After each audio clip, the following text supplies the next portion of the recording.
Hay historias que el sistema quiso silenciar, bandas que encendieron el fuego, pero que fueron enterradas bajo el peso de la industria. En este canal las sacamos del olvido. Aquí no hay modas, no hay filtros, no hay miedo.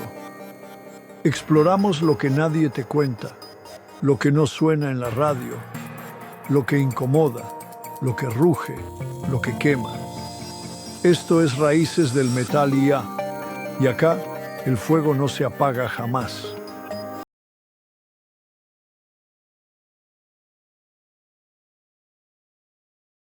Este episodio especial está dedicado a @ManuelHernández_TP2CX, por su aporte clave en la realización de esta investigación.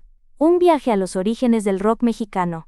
Seki. Bienvenidos a Raíces del Metal IA, el podcast donde exploramos con intensidad y pasión la historia del metal y sus raíces. En esta ocasión nos transportaremos a las décadas de 1960, 1970 y 1980, para descubrir el nacimiento del rock y el metal en México. Será un viaje por los primeros acordes de rock mexicano en los años 60, el auge contracultural de finales de los 60 y principios de los 70, seguido por los años oscuros de la censura tras el Festival de Avándaro, y finalmente el resurgimiento del rock y el nacimiento del heavy metal en los años 80. Todo narrado con rigor histórico y el fervor de un amante del metal.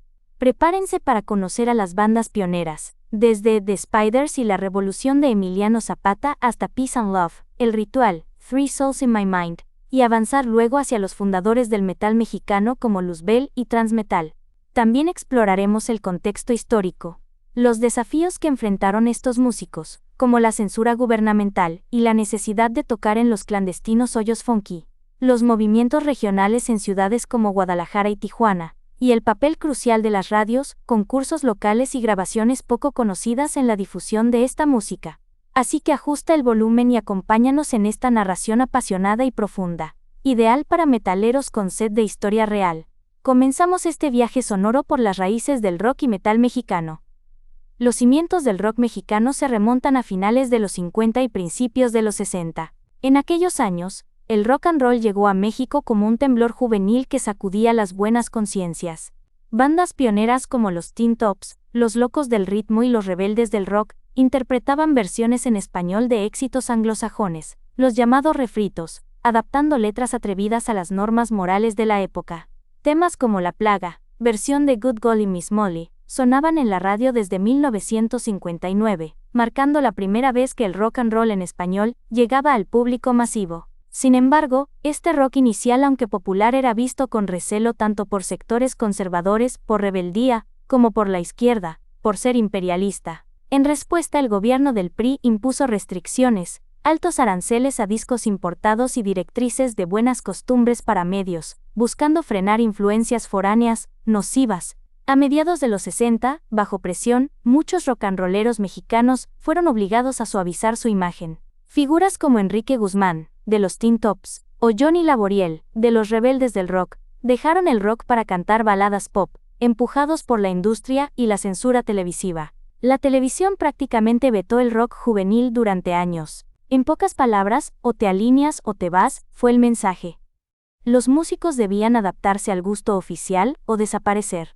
Pese a ello, la llama del rock no se extinguió, sino que ardió en pequeños círculos. En las sombras empezaron a gestarse nuevas bandas influenciadas por la contracultura hippie y la psicodelia que florecían a nivel mundial. Hacia finales de los 60 emergió lo que se conoció como la onda chicana, un movimiento contracultural y musical inspirado en el rock psicodélico anglosajón pero con sabor local. Curiosamente, sus raíces se sitúan en la frontera norte. En Tijuana, la cercanía con Estados Unidos permitió a los jóvenes mexicanos acceder fácilmente a la nueva música rock que allá surgía.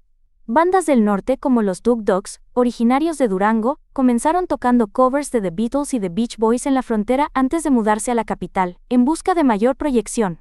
Alrededor de 1966, una nueva contracultura juvenil mexicana empezó a tomar forma en la Ciudad de México, adoptando estéticas hippies, el pelo largo, jeans desgastados y un espíritu contestatario propio. El rock mexicano entraba así en su edad psicodélica, con bandas dispuestas a componer temas originales, muchos de ellos en inglés, pero reflejando el sentir de una generación inconforme con la sociedad autoritaria de aquel entonces.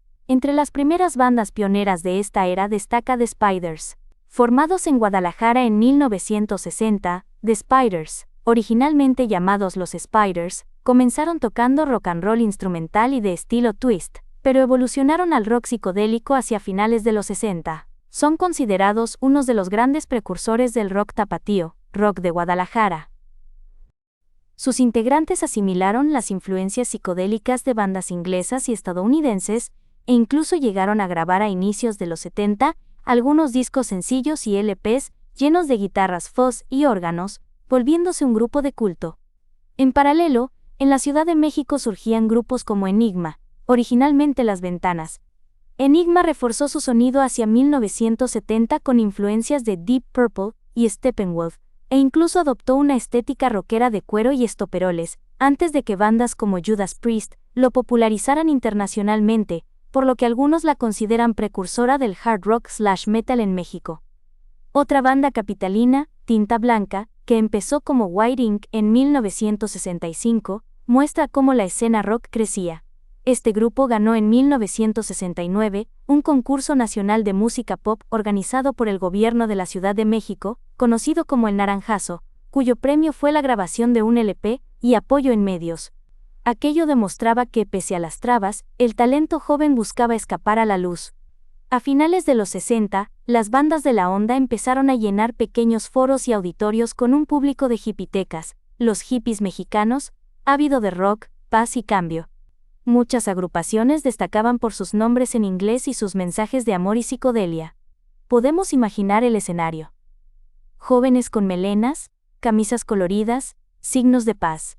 Bandas como Peace and Love, Love Army, Los Yaqui, Dug Dugs, La Revolución de Emiliano Zapata y Three Souls in My Mind encarnaban ese espíritu libertario.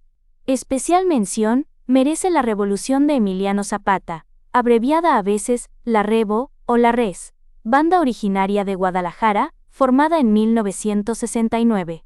Con su fusión de rock psicodélico y nombre evocativo del héroe revolucionario, La Revolución de EZ se convirtió en insignia del rock mexicano de inicios de los 70. En 1970 lanzaron su sencillo Nasty Sex, cantado en inglés, que sorpresivamente fue un éxito rotundo. Rompió récords de ventas tanto en México como en Europa. De hecho, el tirón internacional fue tal que su disquera en Alemania les otorgó reconocimientos por las altas ventas del disco en aquel continente.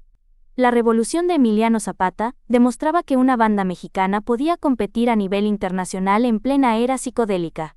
Mientras tanto, en la Ciudad de México, Three Souls in My Mind, power trio fundado en 1968 por Alejandro Lora en voz guitarra, junto a Carlos Hauptvogel y Ernesto de León, se ganaba un lugar en la escena subterránea.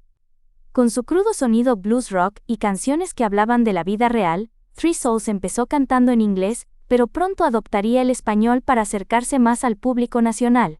Este grupo, como veremos, sería crucial en la siguiente etapa más urbana del rock mexicano. El movimiento contracultural mexicano alcanzó su clímax en 1971 con la realización del legendario Festival Rock y Ruedas de Avándaro. Imaginemos la atmósfera. 11 y 12 de septiembre de 1971, en un poblado cerca de Valle de Bravo, se congregan decenas, luego cientos de miles de jóvenes para un festival de música al aire libre, inspirado en Woodstock. Se esperaba quizás 25,000 personas, pero llegaron alrededor de 250 a 300,000 asistentes, un alud humano hambriento de rock y libertad. Durante 2 días, sobre el escenario desfilaron algunas de las mejores bandas de la onda. Peace and Love, Bandido, El Epílogo, Los Dug Dugs, Tinta Blanca, Tequila, La División del Norte, El Ritual, y Three Souls in My Mind, entre otras. La multitud vibró con himnos como We Got the Power, de Peace and Love, o Let Me Swim, de Three Souls. Hubo momentos inolvidables. Peace and Love, incitando al público a corear consignas irreverentes, nudismo espontáneo aquí y allá, el símbolo de la paz, ondeando en una bandera mexicana, incluso alguna bandera de Estados Unidos en pleno concierto. Imágenes impensables hasta entonces. Aquello era más que música. Era un grito masivo de una generación que clamaba por la paz, el amor y el rock and roll. Sin embargo, ese grito alarmó a las autoridades. El México de 1971 estaba gobernado por el presidente Luis Echeverría, quien buscaba proyectar una imagen de apertura tras la reciente herida de la masacre estudiantil de 1968. Pero la realidad es que el gobierno seguía temiendo a la juventud organizada.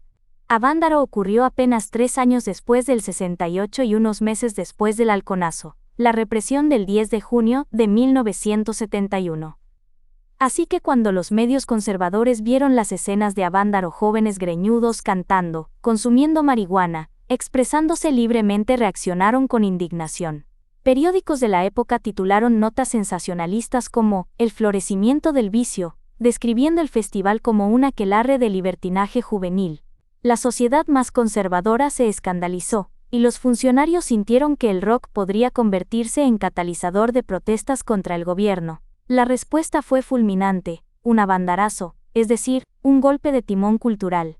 Tras el festival, el gobierno mexicano prohibió los conciertos de rock al aire libre y masivos, y emprendió una campaña de censura y desprestigio contra el rock nacional. Se cancelaron eventos, se estigmatizó a la comunidad rockera tratándola de vagos y drogadictos, y las estaciones de radio dejaron de programar música rock mexicana, vetándola por completo. Las disqueras también recibieron el mensaje. Se les impidió grabar a bandas de rock nacionales, cortando el apoyo discográfico a este movimiento. La maquinaria represiva llegó al punto de usar a la policía para dispersar cualquier concentración de rock, y varios músicos relatan que fueron perseguidos e incluso encarcelados simplemente por querer tocar rock, bajo pretextos como alterar el orden. En suma, después de Avándaro, el rock quedó silenciado en la vida pública. El sueño de una contracultura a la vista de todos se esfumó en cuestión de días. Tras Avándaro, la escena rock mexicana entró en una etapa difícil, casi de clandestinidad. Pero como buena historia de rock, de la ceniza surgió la resistencia. Al no poder presentarse en foros formales ni en medios, los rockeros tuvieron que buscar formas alternativas de sobrevivir y conectar con su público. Aquí nacen los famosos hoyos funky, o hoyos funky castellanizado como funky, que eran básicamente espacios improvisados y ocultos donde el rock pudo seguir sonando. Eran antiguos cines abandonados, bodegas vacías en barrios periféricos, patios traseros, salones de baile desvencijados, cualquier lugar lejos del radar de la policía donde se pudiera montar un escenario precario y meter amplificadores. Allí, en los hoyos funky de colonias populares de la Ciudad de México y municipios conurbados, la llama del rock siguió viva pero en la semiclandestinidad. La imagen de un hoyo funky es casi legendaria. Imagina un local sin butacas ni ventilación, repleto de jóvenes parados o sentados en el piso de cemento, con el ambiente cargado de humo y el olor a cerveza. Un escenario hecho con tablones mal clavados, luces pobres, y un grupo de rockeros, tocando a todo volumen como si fuera el último día de sus vidas. Ahí retumbaba el rock mexicano de los 70. Y aunque para el establishment esos sitios eran antros de perdición, para los aficionados eran templos de libertad.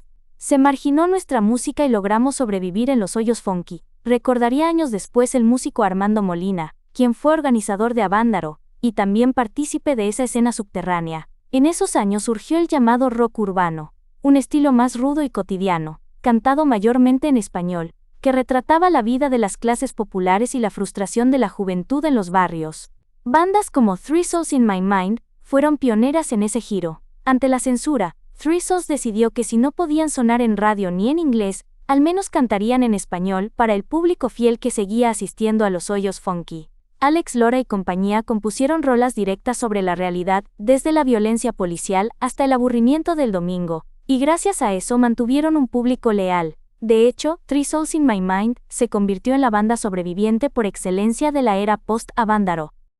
Mientras otras agrupaciones se desintegraron, ellos siguieron grabando discos independientes, lanzando álbumes numerados Volume 1, Volume 2, etc., muchos de ellos en sellos pequeños como RAF y Cisne Rockorola, y tocando donde fuera posible. Con el tiempo, su perseverancia cimentó el género del rock urbano, y les ganaría, años más tarde, un lugar en la historia bajo el nombre de El Tri, nombre adoptado ya en 1984, pero esa es otra parte de la historia. No todas las bandas pudieron o quisieron seguir el camino underground. Muchas de las que brillaron en Avándaro enfrentaron decisiones difíciles. Por ejemplo, recordemos a la revolución de Emiliano Zapata. Tras el 71 y la prohibición, estos tapatíos optaron por un giro radical en estilo para poder subsistir. Se alejaron del rock psicodélico contestatario y, para decepción de sus fans más puristas, se acercaron a la música grupera, baladas con tintes regionales. Esta transformación fue vista como una traición por algunos seguidores, que empezaron a llamarlos despectivamente la revo grupera. Sin embargo, los músicos lo vivieron como un acto de supervivencia artística en un entorno hostil.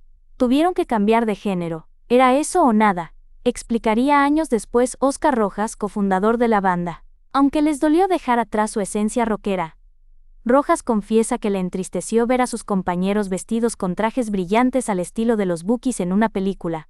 Comprendieron que era la única manera de seguir activos en la música durante esa década. Varias otras bandas optaron por salidas similares, algunas migraron al exterior, otras se disolvieron, y otras intentaron camuflarse en géneros aceptados por la industria. A pesar de la represión, los años 70 vieron nacer muchas nuevas bandas, pero casi todas confinadas al circuito underground y al olvido mediático. Paradójicamente, la creatividad no se detuvo, solo tomó vías alternas. Hubo grupos que exploraron el rock progresivo, el jazz fusión, y hasta proto-heavy metal, aunque con escaso apoyo. Por ejemplo, en Guadalajara continuó activa Toncho Pilatos, banda formada por Alfonso Toncho Guerrero. Toncho Pilatos mezclaba rock ácido con destellos de folk mexicano y blues, y llegó a grabar en 1973 un álbum homónimo con la disquera Polydor, uno de los pocos casos de un LP de rock mexicano editado en plena época de Beto.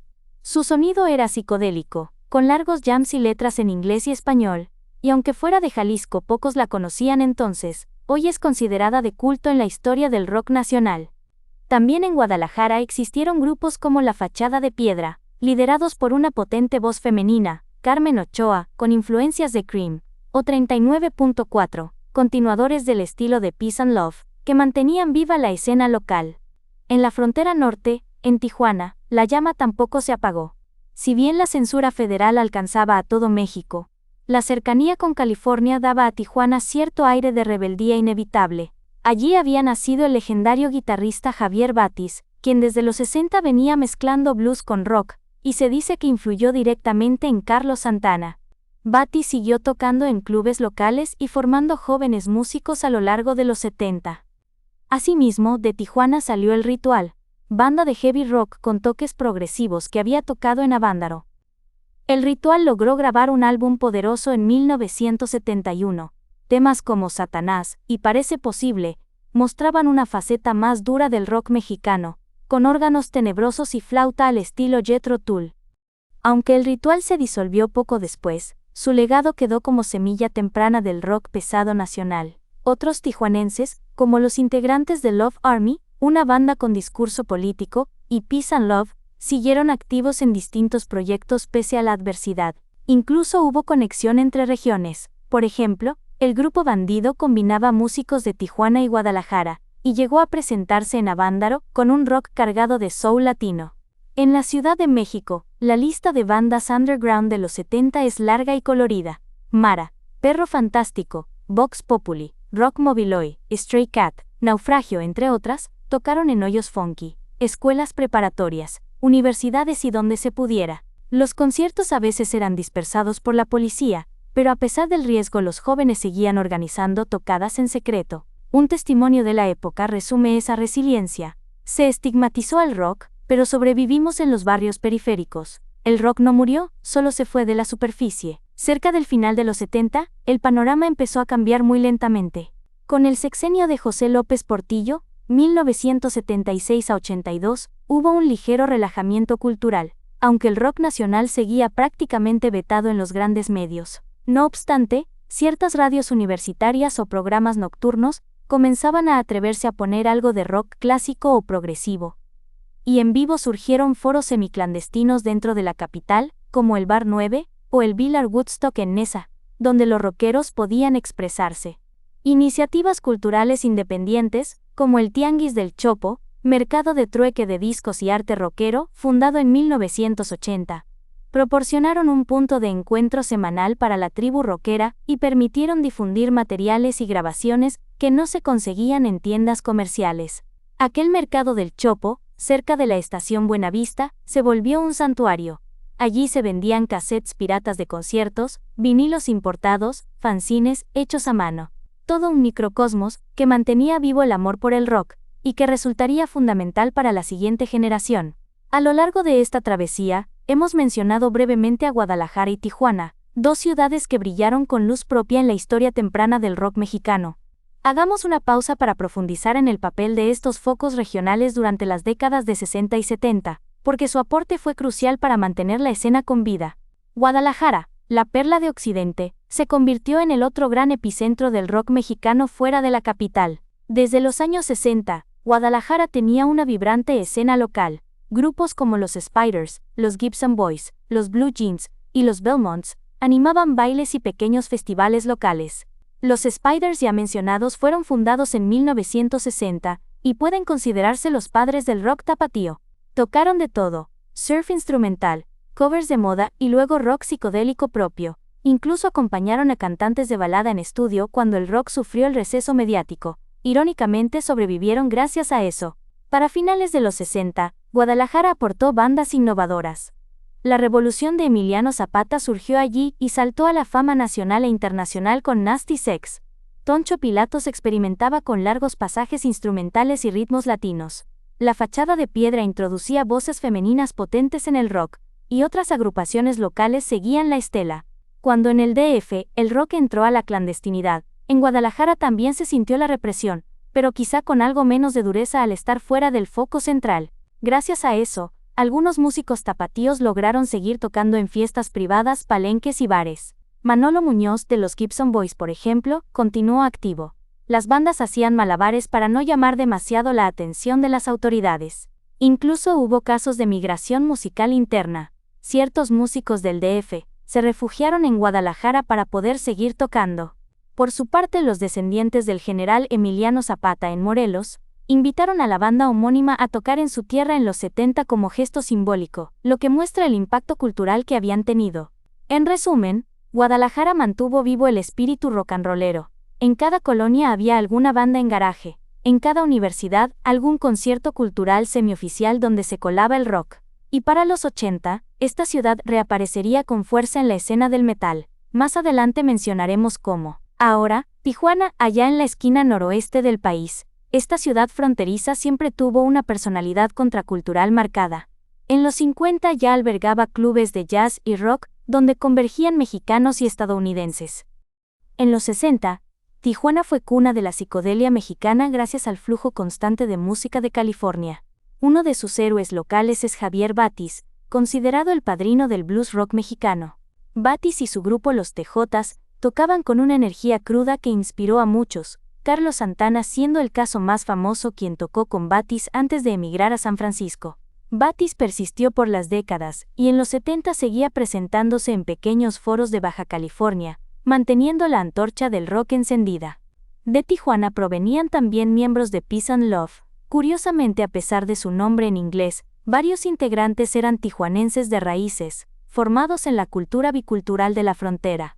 Peace and Love, con Ricardo Ochoa al frente, llevó ese sabor fronterizo al escenario de Avándaro, cantando en inglés y español, e incluso lanzando la consigna en vivo, que chingue su madre el que no cante, que pasó a la posteridad del rock mexicano. Después de Avándaro, integrantes de Peace and Love formaron nuevos proyectos, como la banda Náhuatl, a mediados de los 70, que intentó fusionar rock con elementos latinos. También en Tijuana, el Ritual, como destacamos, dejó huella con su heavy rock oscuro, y grupos como Love Army canalizaron la rabia política. Su tema ¿Por qué nos deben? Es un himno subterráneo. La posición geográfica de Tijuana la salvó en parte. Las ondas radiales de San Diego permitían a la juventud escuchar emisoras rockeras estadounidenses sin censura, y la cercanía daba oportunidad de conseguir discos importados. Así, cuando el resto de México estaba en el apagón rockero, Tijuana mantenía ventanas abiertas al exterior. Hacia finales de los 70, la ciudad vio también nacer a algunos de los primeros grupos de punk mexicano, como Figuras Podridas o Solución Mortal ya entrando en los 80. Y para el metal de los 80, su escena contribuiría con bandas como Cafra, que aunque se formó en Hermosillo, prosperó en Tijuana, y Melón, un grupo heavy de la región. En síntesis, Tijuana fue un bastión rebelde donde el rock nunca dejó de latir, sirviendo de puente entre la escena nacional y las tendencias internacionales. Llegamos así a los años 80, una década crucial donde el rock mexicano resurge de las sombras y echa raíces profundas, dando lugar al florecimiento del heavy metal nacional. Si los 70 fueron de resistencia soterrada, los 80 trajeron una nueva iluminación para la música rock en México. Varias cosas convergen en estos años. Un cambio generacional, nuevos jóvenes sin el trauma directo del 68, con ganas de expresarse. Un ambiente político ligeramente más abierto con el gobierno de Miguel de la Madrid a partir de 1982, y un mercado musical que atisba oportunidades en el rock en español. A inicios de los 80, convivieron diferentes corrientes tomando fuerza casi simultáneamente. Por un lado continuaba la evolución del rock urbano de los viejos guerreros. Alex Lora se separó de Three Souls in My Mind en 1984, y fundó oficialmente el Tri, llevando su crudo estilo callejero a un público más amplio. Bandas como Banda Bostik, Tex-Tex, Heavy Nopal y Mamá Z emergieron, heredando ese sonido barrio bajero y consolidando el rock hecho en la banqueta. Muchas de estas agrupaciones lograron grabar casetes con sellos independientes. Destacó Discos y Cintas Denver, fundada en los 80, que se especializó en rock urbano y metal, rescatando grabaciones de bandas emergentes y también reeditando materiales viejos de Avándaro. El Tri, con su álbum debut Simplemente W.A., 1984, rompió esquemas al vender muy bien pese a ser rock duro en español, abriendo las puertas de las disqueras grandes a otros proyectos. También surgen propuestas originales como Botellita de Jerez, quienes con humor y picardía mezclan rock con ritmos tradicionales bajo la etiqueta de Waka Rock, mostrando que el rock nacional podía tener identidad propia sin imitar al anglosajón. En la misma línea, proyectos de blues rock como Real de 14 aportaron calidad musical y lírica profunda, enriqueciendo la escena. Por otro lado, a principios de los 80 renace el rock progresivo mexicano con bandas como Chacmul, Delirium, Iconoclasta y Vía Láctea, que incorporaron toques electrónicos y hasta influencias prehispánicas en su música. Estas bandas no eran masivas, pero encontraron audiencia en círculos universitarios y en Europa. Vía Láctea incluso distribuyó su material en Norteamérica con cierto éxito. Aunque alejadas del metal, señalamos su presencia porque contribuyeron a diversificar la oferta rockera tras el apagón de los 70. Ahora bien, uno de los desarrollos más emocionantes para nosotros, amantes del metal, fue el surgimiento de una escena heavy metal mexicana a mediados de los 80. Después de años de represión, por fin los decibeles más altos y los riffs más pesados encontraron su espacio en México. Inspirados por la nueva ola del heavy metal británico, NWVHM, y el auge mundial del metal, muchos jóvenes formaron bandas decididas a tocar más fuerte y rápido que sus predecesores. Entre las primeras bandas de heavy metal del país destaca Luzbel. Fundada en 1982 en la Ciudad de México por el virtuoso guitarrista Raúl Fernández Greñas, recién llegado de una temporada en Inglaterra, Luzbel se propuso sembrar el metal en suelo mexicano. Greñas reclutó a músicos talentosos como Antonio Morante bajo, Hugo Tames, batería, y poco después, al vocalista icónico Arturo Huizar, para dar vida a Luzbel, nombre tomado del ángel caído portador de luz. En 1985, logran publicar un EP histórico, Metal Caído del Cielo. Este disco con temas como El Ángel de la Lujuria y La Gran Ciudad, es considerado el primer material de heavy metal mexicano en lograr difusión profesional. Apadrinados por el ingeniero de sonido Lalo Toral, y mediante el sello Comrock, subsidiario de WWA, Luzbel irrumpió en la escena. Por primera vez un grupo de metal cantando en español sonaba con calidad en tornamesas nacionales. Al EP le siguió el LP Pasaporte al Infierno, 1986, y otro álbum homónimo en 1987, consolidando a Luzbel como sinónimo de heavy metal mexicano. Sus letras desafiantes y riffs a lo Judas Priest cautivaron a la juventud metalera. En paralelo, otras bandas metaleras emergieron en distintas partes del país durante esa década, afrontando todavía enormes dificultades como la falta de lugares decentes para tocar, poco apoyo de los medios y grabaciones de bajo presupuesto. Aún así, la pasión pudo más. De la zona industrial de Ecatepec, Estado de México, surgió en 1987 Transmetal, banda que incursionó ya de lleno en terrenos del thrash y death metal. Fundada por los hermanos Partida, Juan, Javier y Lorenzo, junto al vocalista Alberto Pimentel, Transmetal rápidamente se volvió sinónimo del metal extremo mexicano. Empezaron tocando covers de Black Sabbath, Accept y Celtic Frost, bajo el nombre Temple de Acero, en 1985. Pero para el 87 ya componían material propio feroz. Su primer álbum Muerto en la Cruz, 1988, fue grabado con la disquera independiente Avanzada Metálica, otra muestra del surgimiento de iniciativas dedicadas exclusivamente al metal. Transmetal se caracterizó por riffs veloces, voces guturales en español y una ética de trabajo incansable. Editaron disco tras disco, más de 30 producciones a la fecha, y giraron por todo el país, llevando el metal a lugares donde nunca antes se había escuchado tan pesado. Para finales de los 80, Transmetal ya era ícono del thrash mexicano, sentando las bases para un boom del metal subterráneo en los 90. De hecho, en 1991 grabarían El infierno de Dante con el productor Scott Burns, y participación de Glenn Benton de Deicide, llevando al metal mexicano a MTV por primera vez, pero no nos adelantemos demasiado. Junto a Luzbel y Transmetal, muchas otras bandas relevantes poblaron la naciente escena metalera mexicana de los 80.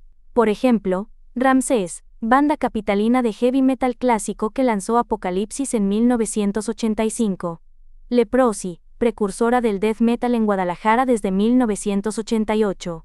Cafra, heavy metal originario de Sonora, Tijuana, activo desde mediados de los 80. Cristal y Acero, que mezclaba heavy metal con teatralidad, conocidos por una ópera rock en 1984. Mistus y Enigma, que desde finales de los 70 ya presentaban rock. De hecho, la prensa de la época destacaba cómo Enigma, Mistus y Luzbel ofrecían al público mexicano sus primeras dosis importantes de rock verdaderamente metalero. También surgió Shock, hard rock con toques glam, Cuca en Guadalajara, aunque su debut discográfico fue en 1990, ya tocaban desde fines de los 80 un hard rock irreverente, y Ansia, metal oscuro pregótico. Y aunque no eran metal, no podemos olvidar que simultáneamente ocurrió la explosión del movimiento rock en tu idioma, un boom comercial de rock pop en español impulsado por disqueras transnacionales tras 1986, que incluyó bandas mexicanas como Caifanes, Maldita Vecindad, Fobia, Neón, y extranjeras como Soda Stereo, Héroes del Silencio, etc. Este fenómeno fue importante porque abrió las puertas de las radios FM al rock nuevamente, normalizando que hubiese programas y estaciones dedicadas al rock. Emisoras legendarias como Rock 101, que inició transmisiones en 1984, ofrecían música de rock y nuevas propuestas las 24 horas, algo impensable una década atrás. Esa apertura de los medios en los 80 fue sin duda un apoyo favorable para que la escena del rock nacional volviera a florecer, tras casi una generación de silencio impuesto. De pronto, canciones de rock en español sonaban en la radio comercial, y aunque el metal más pesado seguía relegado a horarios nocturnos o estaciones universitarias, se había ganado un espacio. La movida de los concursos y festivales también regresó para impulsar talentos emergentes. Por ejemplo, a finales de los 80 Televisa y una disquera organizaron un concurso de nuevas bandas de rock, que ganó Los Amantes de Lola en 1987, dándoles un contrato. En el circuito metalero underground, el famoso bar Rocotitlán, fundado en 1985 en la Ciudad de México, se convirtió en el escenario clave para competencias de bandas. Año tras año, Rocotitlán celebraba batallas de bandas donde grupos de todos los estilos, desde heavy, thrash, hasta rock pop, competían por la atención de público y críticos. De ahí salieron ganadores que luego triunfarían, y aunque las bandas metaleras pocas veces obtenían el primer lugar contra propuestas más comerciales, la exposición les ayudaba a ganar seguidores. También hubo concursos organizados por instituciones públicas. Recordemos que ya en 1969 Tinta Blanca ganó el concurso del DDF Naranjazo. Pues bien, en los 80 volvieron este tipo de iniciativas a nivel local en algunos estados, permitiendo a bandas grabar demos o presentarse en radio local como premio. Un ejemplo fue en la Ciudad de México el concurso Rock en el Parque, 1987, y otros patrocinados por estaciones de radio juvenil. Además, con la proliferación de estudios caseros y pequeñas compañías, muchas bandas lograron producir grabaciones independientes en casete o vinil, tirajes modestos que hoy son tesoros para coleccionistas. Estas grabaciones poco conocidas, demos de garage, EPs editados por los propios músicos, circulaban de mano en mano o en el Tianguis del Chopo, cumpliendo una función similar a la del tape trading en la escena metal internacional. De esta forma, aunque no sonaban en la radio de gran audiencia, Rolas metaleras como Por piedad de Luzbel, Killers, cover de Iron Maiden por Transmetal en sus inicios, o Contacto en el infierno de Ramsés, llegaban a los oídos de los fans gracias a estos intercambios y ventas subterráneas. Hacia 1988 a 1989, podemos decir que el rock mexicano y especialmente el metal, había recuperado terreno. La escena era mucho más intensa que años atrás. Existían ya numerosas bandas emergiendo, subdividiéndose en géneros, heavy, thrash, punk, etc., y un público creciente que llenaba conciertos en teatros pequeños y deportivos. Aún persistían problemas serios. Faltaban foros profesionales, muchos conciertos seguían siendo en condiciones precarias, el apoyo mediático seguía siendo limitado, salvo honrosas excepciones en radio nocturna y alguna revista especializada como Conecte o Niños del Rock, y la calidad de grabación de los discos nacionales a veces dejaba que desear. Pero el espíritu metalero no se amilanó ante ello. Si los pioneros de los 60 y 70 abrieron el camino con riesgo y rebeldía, la generación de los 80 tomó la estafeta con una determinación feroz, dispuesta a llevar el rock duro mexicano al siguiente nivel. Así concluye nuestro recorrido por el nacimiento del rock y el metal en México, una travesía de 3 décadas marcada por la pasión y la perseverancia. Desde aquellos primeros acordes de rock and roll inocente en los 60, pasando por la explosión contracultural y el mítico Avándaro del 71 con su subsecuente oscurantismo, hasta el resurgir triunfal del rock nacional y la gestación del metal azteca en los 80, la historia que hemos narrado es un testimonio del poder de la música para resistir y florecer incluso en las condiciones más adversas. Hemos conocido a bandas legendarias, Los Rebeldes originales como The Spiders en Guadalajara y Three Souls in My Mind en el DF. Los soñadores psicodélicos como La Revolución de Emiliano Zapata, Peace and Love, Toncho Pilatos, o El Ritual que encendieron la mecha de la contracultura. Los héroes urbanos y anónimos que mantuvieron viva la flama en los hoyos funky durante la larga noche de la censura. Y finalmente los titanes del metal mexicano como Luzbel, Transmetal, y muchas otras agrupaciones ochenteras que Martillo y también rendimos homenaje a las comunidades regionales Guadalajara, Tijuana, y más allá que sirvieron de refugio y semillero, mostrando que el rock mexicano no fue solo un fenómeno capitalino, sino un movimiento nacional con múltiples epicentros. Y no olvidamos el rol de los medios y eventos. Las radios valientes, los concursos que dieron alas a nuevos talentos, los mercados y concursos que conservaron la memoria musical cuando nadie más lo hacía. Gracias a todo ello, al llegar el final de los 80 México, contaba ya con una identidad rockera y metalera bien definida. Lo que empezó imitando a Elvis o a The Beatles, había evolucionado en algo propio, rock urbano con acento chilango, metal pesado cantado en español, fusiones con raíces mexicanas, y una audiencia multitudinaria de jóvenes listos para abrazar estos géneros como parte de su cultura. Los 90 traerían internacionalización y nuevos desafíos, pero esa ya sería otra historia. Por ahora cerramos este capítulo celebrando el legado de los pioneros que jamás se rindieron. Porque cada riff tocado a escondidas en un hoyo funky, cada disco grabado con míseros recursos, cada canción censurada que sobrevivió en la memoria colectiva, fue un ladrillo en la construcción de la catedral del metal mexicano. A todos esos guerreros del rock, gracias por el ruido, gracias por la resistencia. Mantengan viva la llama metalera. Hasta aquí este episodio especial de Raíces del Metal IA. Nos reencontraremos en el próximo viaje histórico musical. Que viva el rock mexicano y que viva el metal.